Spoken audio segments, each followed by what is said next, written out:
Assalamualaikum warahmatullahi wabarakatuh. Perkenalkan, nama saya Elina Syafitri, mahasiswa Stikes Dharma Lampau Padang, BP 17 dengan NIM 1101701086.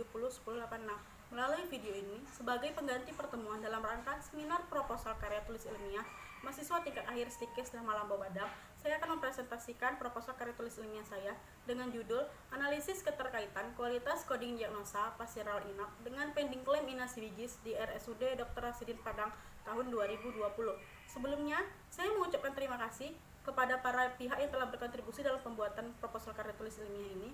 Yang pertama, saya mengucapkan terima kasih kepada dosen pembimbing saya, yaitu Ibu Dian Novita, yang telah meluangkan waktunya dalam membantu saya menyelesaikan proposal karya tulis ilmiah ini. Selanjutnya, saya juga mengucapkan terima kasih kepada para penguji, yaitu Bapak Hendra Nusa Putra dan Ibu Ramadhani yang telah bersedia meluangkan waktunya untuk menyajikan video ini. Selanjutnya kita masuk kepada pokok pembahasan. Pokok pembahasan dalam presentasi saya ini ada empat poin, yaitu ada latar belakang, tinjauan pustaka, alur pikir, dan metode penelitian.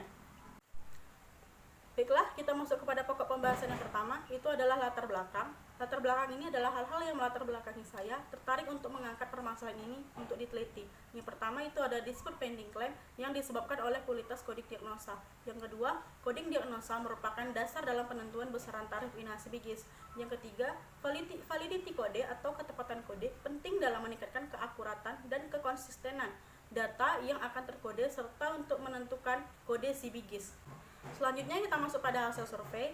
Survei ini saya lakukan di RSUD Dr. Rasidin Padang terhadap 265 klaim bulan September tahun 2019.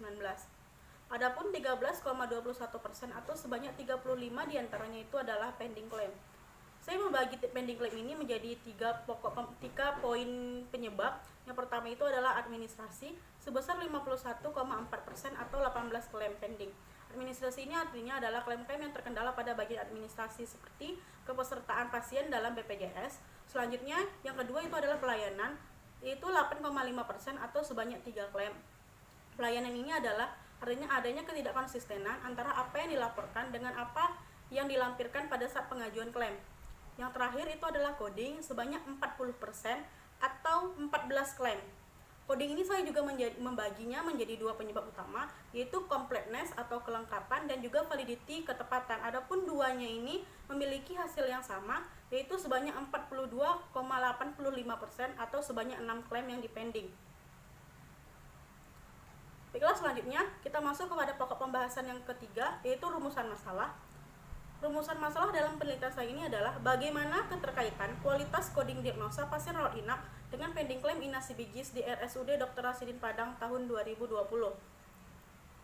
Selanjutnya kita masuk pada tujuan, yaitu pertama tujuan umum, yaitu adalah menganalisis keterkaitan kualitas koding diagnosa pasien rawat inap dengan pending claim inasi bigis di RSUD Dr. Rasidin Padang tahun 2020.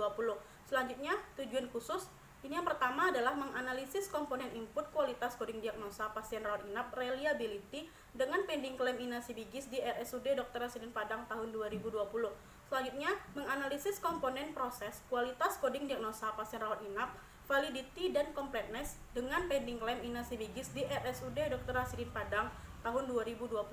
Yang ketiga atau yang terakhir yaitu menganalisis komponen output koding diagnosa pasien rawat inap dispute pending claim dari klaim inasi bigis di RSUD Dr. Rasidin Padang tahun 2020. Selanjutnya itu adalah manfaat. Yang pertama itu bagi rumah sakit, yang kedua bagi akademik, yang ketiga bagi penulis. Selanjutnya kita masuk pada tinjauan pustaka. Yang pertama itu adalah pengkodean. Saya menyimpulkan ini dari beberapa sumber yang saya dapatkan. Pengkodean adalah proses penentuan dan pemberian kode dalam bentuk numerik ataupun alfanumerik dari diagnosa penyakit, prosedur medis, dan masalah kesehatan lain yang didasarkan pada ICD yang dikembangkan oleh WHO. Yang perlu kita tekankan di sini adalah data klinis yang sudah dikode tersebut dapat digunakan untuk meretrieve informasi guna kepentingan asuhan pasien, penelitian, peningkatan performansi pelayanan, perencanaan dan manajemen sumber daya, serta untuk mendapatkan reimbursement atau pembayaran kembali atas jasa pelayanan yang telah dikeluarkan oleh provider. Selanjutnya kita masuk kepada kualitas coding. Kualitas coding di sini memiliki 3 pokok poin atau 3 elemen penting. Yang pertama itu adalah konsisten atau reliability, artinya kode harus konsisten apabila dikode oleh petugas yang berbeda. Hal ini mengacu pada aspek sumber daya manusia. Pada saat untuk melihat kemampuan pengkode dalam memberikan kode, apakah kode tersebut akan tetap konsisten apabila dikode oleh petugas yang berbeda. Yang kedua itu adalah ketepatan atau validity, artinya kode tepat dan akurat dan sesuai dengan diagnosis dan tindakan. Yang ketiga itu adalah kelengkapan atau completeness, artinya adalah kode harus mencangkup semua diagnosa dan tindakan yang ada di rekam medis. Selanjutnya kita masuk kepada sistem CASMIC. Sistem CASMIC ini merupakan suatu sistem pengelompokan beberapa diagnosis penyakit yang memiliki gejala terciri yang sama, serta pemakaian sumber daya yang sama atau biaya perawatan yang sama, dan prosedur atau tindakan pelayanan yang sama pula ke dalam suatu grup-grup yang nantinya menjadi pengelompokan. Berikutnya kita membahas tentang INA-CBGIS. Pembayaran INA-CBGIS ini adalah besaran pembayaran klaim atas INA-CBGIS ini adalah besaran pembayaran klaim oleh BPJS Kesehatan pada fasilitas kesehatan tingkat lanjutan atas paket pelayanan yang didasarkan pada pengelompokan diagnosis penyakit. Pengelompokan inilah yang tadi kita sebut dengan sistem CASMIC. Pada INA-CBGIS ini ada 4 poin utama. Yang pertama itu adalah ketepatan pengkelasan INA-CBGIS sangat tergantung pada diagnosis utama. Yang kedua, diagnosis utama akan menentukan MCD atau Mayor Diagnosis Kategori atau organ yang terlibat. Yang ketiga, tingkat keparahan penyakit atau severity level ditentukan oleh diagnosa sekunder, prosedur medis, dan umur pasien. Yang keempat, itu adalah ketepatan jumlah biaya rawatan pasien ditentukan oleh ketepatan pengkelasan INA-CBGIS dan pemilihan diagnosis yang tepat. Yang terakhir dari topik tinjauan pustaka yaitu adalah dispute pending claim. Dispute pending claim ini adalah klaim atas pelayanan kesehatan yang belum dapat disetujui pembayarannya oleh BPJS Kesehatan karena masih ada terkendala pada bagian-bagian tertentu. Dispute pending claim ini dapat disebabkan oleh 3 poin utama, yaitu dispute pending, dispute coding, yang kedua dispute medis, yang ketiga dispute administrasi. Baiklah, selanjutnya kita bahas tentang alur pikir. Yang pertama itu adalah input. Input di sini adalah sumber daya manusia. Saya mengambil elemen reliability, merupakan salah satu elemen kualitas coding yang berkaitan dengan sumber daya manusia. Yang kedua itu adalah proses, yaitu ketepatan dan kelengkapan, elemen validity dan completeness. Yang terakhir itu adalah output, dispute pending claim. Berbeda dari penelitian kualitatif lainnya, di sini saya juga meneliti output dari penelitian ini, yaitu dispute pending claim. Baiklah, selanjutnya kita membahas tentang metode penelitian. Yang pertama itu adalah jenis dan desain penelitian. Adapun jenis penelitian ini adalah penelitian kualitatif dengan menggunakan pendekatan studi kasus, di mana penelitian ini terfokus pada suatu kasus tertentu untuk diteliti dan diamati sampai tuntas.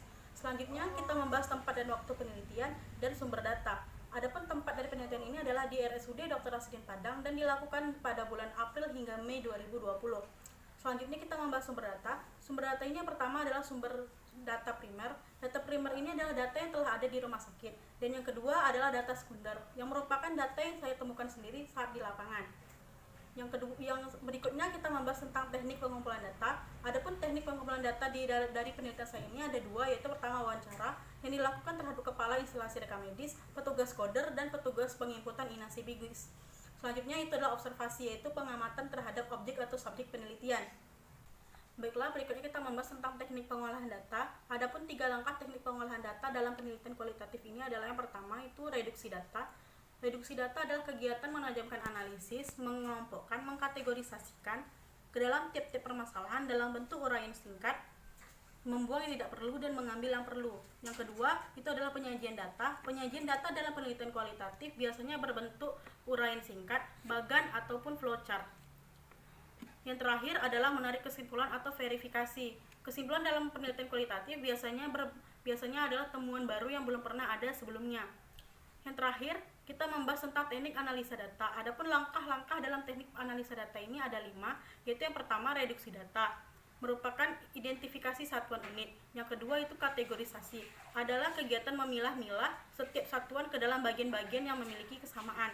Yang ketiga sintesisasi, yaitu mencari kaitan antara satu kategori dengan kategori lainnya. Yang keempat yaitu menyusun hipotesis kerja. Hal ini dilakukan dengan jalan merumuskan suatu pernyataan yang proporsional. Yang kelima yaitu adalah triangulasi. Triangulasi adalah pemeriksaan keabsahan data yang memanfaatkan sesuatu lain yang di luar data untuk kepentingan pengecekan atau pembandingan data itu sendiri. Dengan ini berakhirlah presentasi saya mengenai proposal karya tulis ilmiah yang telah saya buat. Apabila ada kesalahan dan kekurangan, saya mohon maaf.